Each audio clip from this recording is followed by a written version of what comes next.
여러분, 오늘 함께 읽은 이 시편 13편은 이 땅을 살아가는 우리 성도가 겪는 가장 큰 절망이 무엇인가, 이런 것들을 보여줍니다.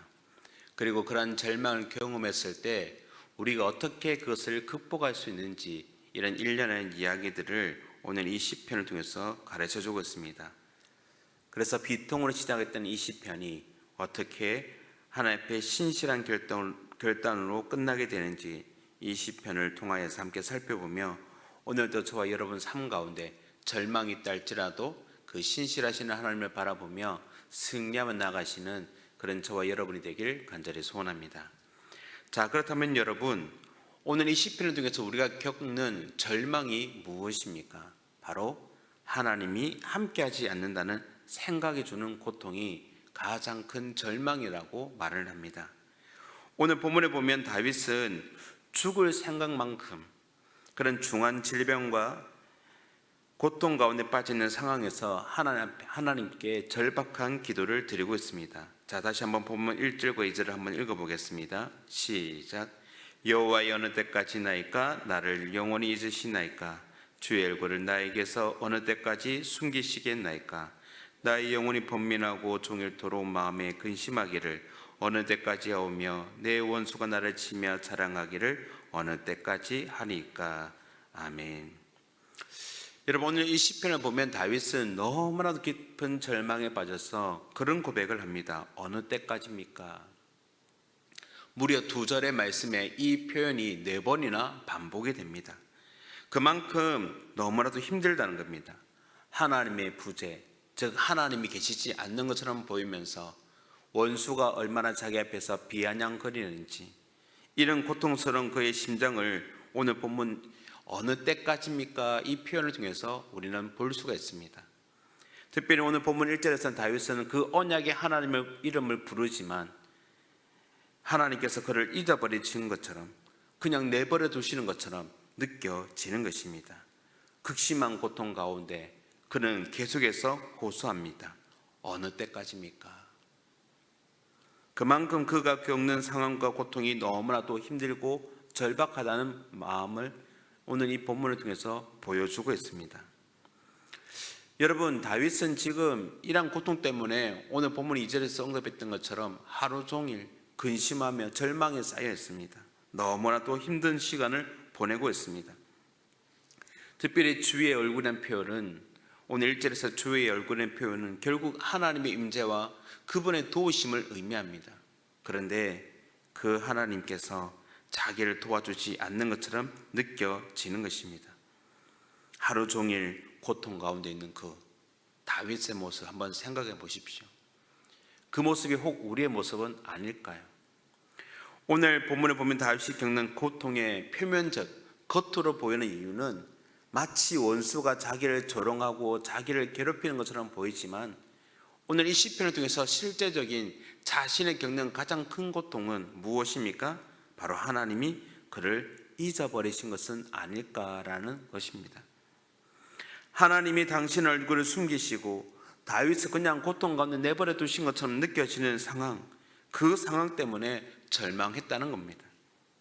그래서 그의 영혼이 번민에 빠지고 하루 종일 근심에 휩싸인 것입니다. 저와 여러분도 이 세상을 살면서 여러 가지 이유로 좌절을 할 수가 있습니다.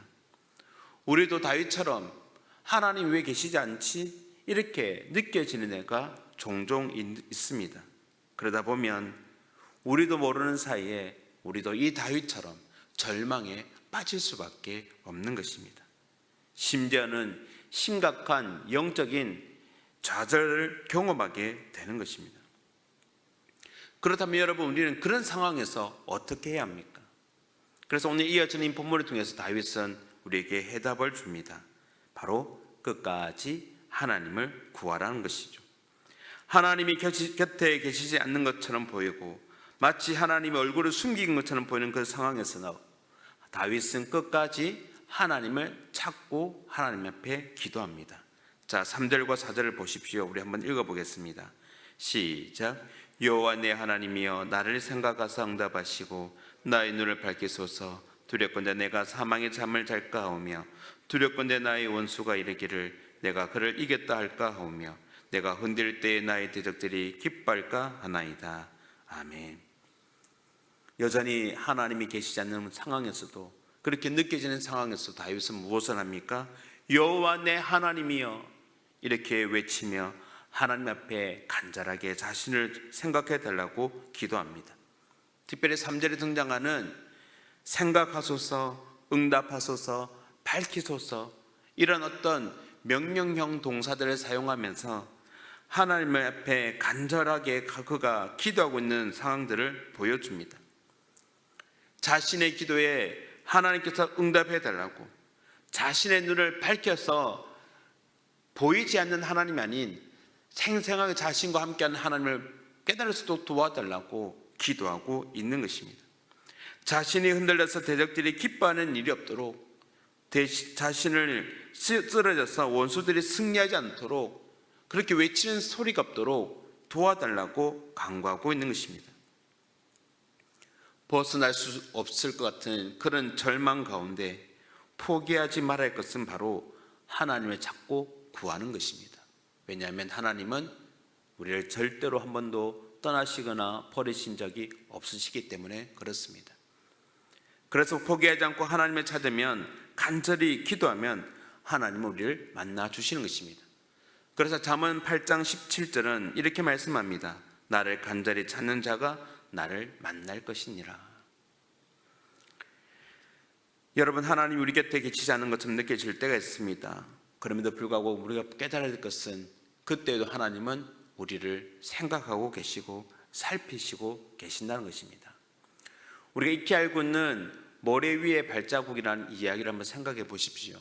어떤 그리스도인이 아름다운 해변을 걸고 있는데 뒤로 돌아보니 발자국 두 쌍이 있는 겁니다. 그래서 그 두 쌍이 언제 했을까 생각해 보니 그때가 바로 자기 인생에 가장 기쁘고 즐거웠대. 그때 자신의 발자국과 함께 주님의 발자국이 있었던 것입니다. 한참 걷다가 다시 뒤돌아보니 이번에는 발자국이 하나밖에 없는 겁니다. 그때가 언제 했을까 생각해 보니 자신이 제일 힘들고 절망스러웠을 때 그때였는데 발자국이 하나밖에 없는 것이죠. 그래서 그 사람이 묻습니다. 예수님께, 예수님, 왜 제가 힘들 때 나를 떠나셨습니까? 그때 예수님 말씀이 무엇이었습니까? 그 그리스도인을 향하여, 아니다, 내가 너를 떠난 것이 아니라 그 힘들고 어려울 때 내가 너를 등에 업고 그 길을 걸어갔기에 발자국이 하나밖에 없다라고 말씀하셨던 것입니다. 여러분, 다윗이 겪고 있는 이 상황이 정말 힘들고 어려울 때였지만 분명한 것은 하나님은 그때도 다윗의 곁을 떠나지 않으셨다는 것입니다. 그래서 다윗은 하나님을 찾고 또 찾는 것입니다. 우리에게 유일한 소망은 무엇입니까? 힘들고 어려울 때 끝까지 벗어날 수 있는, 그 절망의 길을 벗어날 수 있는 유일한 소망은 하나님을 찾고 기도하는 것입니다.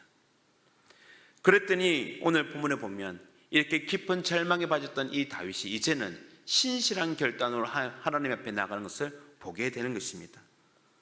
하나님을 찾고 구하는 중에 다윗은 깊은 절망에서 이제는 신실한 결단으로 바뀌었습니다. 왜요? 하나님 응답해 주셨기 때문에? 아닙니다. 그의 상황과 형편은 여전히 동일합니다. 그런데 찾고 기도하다 보니 살아계시고 자기를 도우시는 하나님의 은혜를 경험하고 생각이 나기에, 상황과 형편은 그대로일지라도 그 하나님이 자신의 도움이라는 것을 알기에 이제 그는 더 이상 실망하거나 좌절하는 것이 아니라 하나님 앞에 찬송하고 고백하는 결단의 모습으로 오늘 본문 이 5절과 6절을 마무리하고 있는 것을 보게 되는 것입니다. 사랑하는 성도님 여러분, 다윗은 오직 하나님의 사랑을 의지하며 주의 구원을 기뻐하며 할 것이라고 다짐합니다. 그뿐만 아니라 이제는 더 이상 불평이 아닌 찬송을 하겠다고, 자신에게 은혜를 주신 그 하나님을 높이겠다고 결단을 하고 있습니다. 절망의 물음으로 시작했던 이 시편이 이제는 하나님을 향한 신실한 결단으로 끝나고 있는 것을 우리는 눈여겨보아야 할 것입니다. 시편에 등장하는 대부분의 많은 다윗의 시를 보면 이런 것 같습니다. 힘들고 어려워서 하나님을 찾고 부르짖고 나가던 그가 응답받아서 하나님 앞에 찬송하는 것이 아니라 여전히 상황이 형편과 어렵지만 그럼에도 불구하고 여전히 자신과 함께 하시는 그 하나님의 은혜를 생각하니 먼저 선포하는 것입니다. 하나님 감사합니다. 하나님 나에게 인생 가운데 찬송할 수 있도록 은혜 주실 줄 믿습니다. 먼저 선포하고 감사하며 기도하고 있는 것을 보게 되는 것입니다. 사랑하는 성도님 여러분, 어제도 우리가 여호수아 말씀을 통해서 살펴보았지만 하나님의 베푸신 은혜를 생각하면 우리의 믿음이 굳건해지는 것 아닙니까? 지금까지 베푸신 하나님의 은혜를 생각하면 앞으로도 부어주실 하나님의 은혜는 당연히 우리는 의심하지 않게 되는 것입니다.